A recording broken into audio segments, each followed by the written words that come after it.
लड़का सिर्फ क्लास में देर से आया था, लेकिन टीचर ने उसे डांटा। वह अपने आप को संभाल नहीं पाया और अपना बैग खोला। उसने सोचा भी नहीं था कि वह उसमें से एक गन निकालेगा।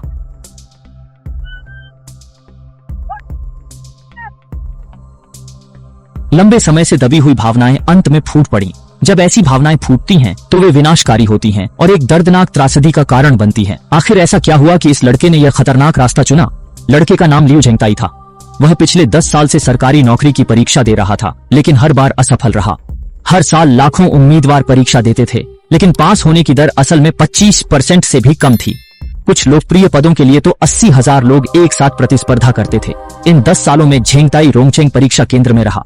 यह गरीब छात्रों के लिए एक सस्ता छात्रावास था। बाथरूम, शावर और खाने की जगह सभी के लिए साझा थी। हर व्यक्ति 5 वर्ग मीटर से भी छोटे कमरे में रहता था, जहां ध्वनि रोधन बहुत खराब था। जब भी झेंगताई पढ़ाई करता, पड़ोसी कमरे से अजीब आवाजें आती थीं। यहाँ तक कि दीवार से सटी मेज भी झेंगताई बहुत गुस्सा था, लेकिन हर बार वह अपनी भावनाओं पर काबू पाने की कोशिश करता। वह हमेशा एक अच्छा और कानून का पालन करने वाला नागरिक बनने की कोशिश करता। उदाहरण के लिए, अगर उसने मेट्रो में किसी मजबूत आदमी को ईंट ले जाते देखा तो वह उसे याद दिलाता कि गर्भवती महिलाओं को सीट देनी चाहिए। लेकिन कुछ लोग नियमों का पालन नहीं करते थे, जो उसे बहुत निराश और गुस्सा करता था। उसका मानना था कि नियम इसलिए बनाए गए हैं ताकि सभी लोग उनका पालन करें। छात्रावास लौटकर झेंगताई ने सोचा कि वह अच्छे से खाना खाएगा, लेकिन फिर उसे पता चला कि फ्रिज में रखा उसका घर का बना अचार गायब हो गया था। ये पहली बार नहीं था जब उसका सामान चोरी हुआ था। पहले वह चुप रह जाता था, लेकिन इस बार अचार खाने के लिए झेंगताई ने गुस्से में पूछताछ की। लेकिन छात्रावास प्रबंधन ने उसकी बात नहीं सुनी। उन्होंने उसे सलाह दी कि वह हमेशा कमरे में पढ़ाई न करे और बाहर जाकर ताजी हवा में सांस ले, वरना वह पागल हो जाएगा। आज बहुत देर हो गई। ठीक है, अब मैं पढ़ने जा रहा हूँ। चलो चलो। पोलिटे को इस तरह वार्डन ने कमरे से बाहर निकाल दिया। उसने अपना सामान छोड़ दिया और जब वह पूछने गया तो उल्टा उसे ही डांट पड़ी। गुस्से में वह कमरे में शांत होने जाना चाहता था, लेकिन पड़ोसी को फिर से संगीत सुनते देखा। मैं 307 नंबर हूँ। कमरे में धूम्रपान नहीं कर सकते क्योंकि यह धुआं पैदा करेगा। मैंने दरवाजा खोल दिया है ताकि आप सांस ले सकें। इस तरह से धुआं पड़ोसी कमरे में जाएगा। ये नो स्मोकिंग जोन है। ये नियम है, इसलिए हमें इसका पालन करना चाहिए। तुम बेवकूफ हो क्या? नियम? तुम बेवकूफ हो। तुमने जो लिखा है, मैं देख रहा हूँ कि तुम खाने के लिए अंडा नहीं हो, है ना? मैं बस सार्वजनिक स्थान पर हूँ। बेवकूफ, तुम बेवकूफ हो। अगर तुमने फिर ऐसा किया तो मैं तुम्हें मार डालूंगा। सबके सामने पोलिटे को बुरी तरह डांटा गया। कमरे में लौटकर वह बहुत गुस्से में था। उसने बिस्तर के नीचे से अपना गिटार बैग निकाला और उसमें से एक एयर गन निकाली। कोरिया में निजी हथियार रखना बड़ा अपराध है, इसलिए पोलिटे ने इसे हमेशा छिपा कर रखा था। लेकिन इस बार वह सच में फट पड़ने वाला था। बेवकूफ, तुम बेवकूफ हो। तुम वाकई में बेकार हो। लंबी आंतरिक लड़ाई के बाद अंततः विवेक ने आवेग पर जीत हासिल की। इस छोटे से कमरे में वह एक फंसे हुए कीड़े की तरह रह रहा था। गुस्से में भी वह चिल्ला नहीं सकता था, बस अंदर ही अंदर घुटता रहता था। समय के साथ यह एक मानसिक बीमारी बन सकती थी। वह हमेशा अकेला रहता था, कोई दोस्त नहीं था। खाना खाकर छात्रावास लौट आता और पढ़ाई में डूब जाता। लेकिन आज रात फिर से पड़ोस से अजीब आवाजें आ रही थीं। पोलिटे को हर रात इन आवाजों से परेशानी होती थी। वह अपने आप को शांत करने की कोशिश करता, लेकिन मेज का हिलना उसका ध्यान भंग कर देता। बेवकूफ, तुम एक बेवकूफ हो। मैं अभी भी रो रहा हूँ।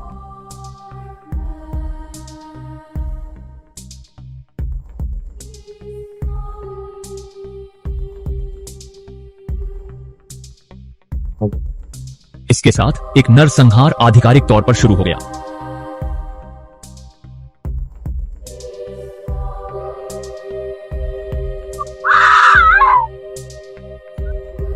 झेंगताई ने गोली के छेद से देखा कि एक महिला पुलिस को बुला रही थी। गुस्से में उसने कमजोर दीवार तोड़ दी और महिला का फोन छीन लिया।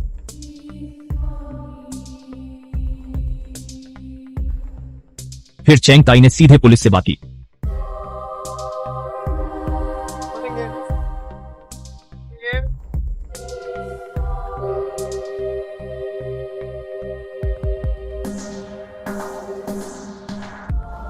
उसने पुलिस को यहाँ का पता बताया। लगता है वह भागने की सोच नहीं रहा था।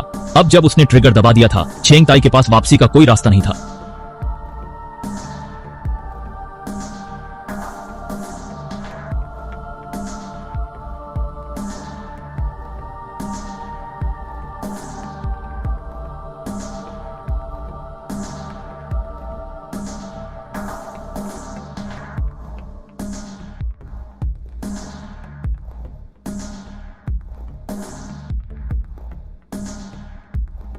पड़ोसी दाढ़ी वाला आदमी शोर सुनकर बाहर आ गया।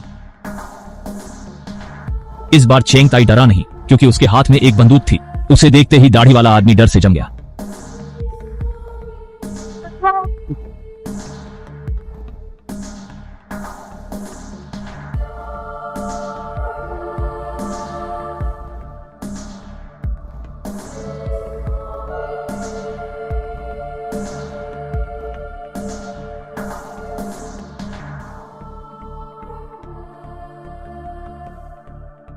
हॉस्टल मैनेजर ने गोली की आवाज सुनकर पुलिस को बुलाया। चेंग ताई ने दरवाजा खटखटाया।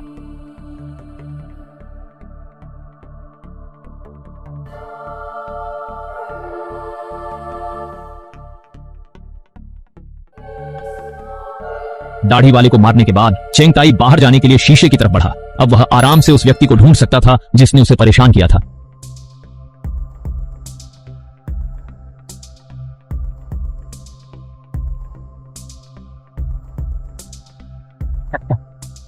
पुलिस जल्दी से रोंगचेंग परीक्षा केंद्र। चेंग ताई खिड़की के पास खड़ा अपनी किस्मत पर अफसोस कर रहा था। पुलिस कर्मियों ने उसे बंदूक नीचे रखने को कहा। चेंग ताई के पास कोई विकल्प नहीं था। उसने बंदूक अपनी ठुड्डी पर रख ली।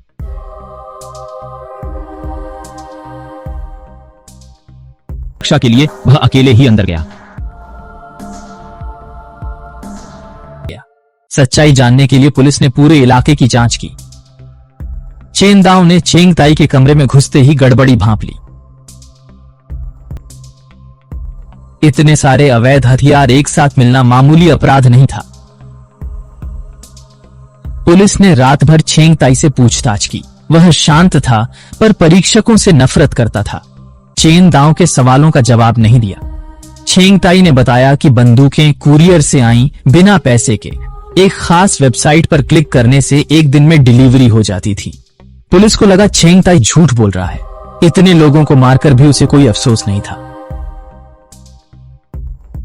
चेंग ताई ने दोहराया कि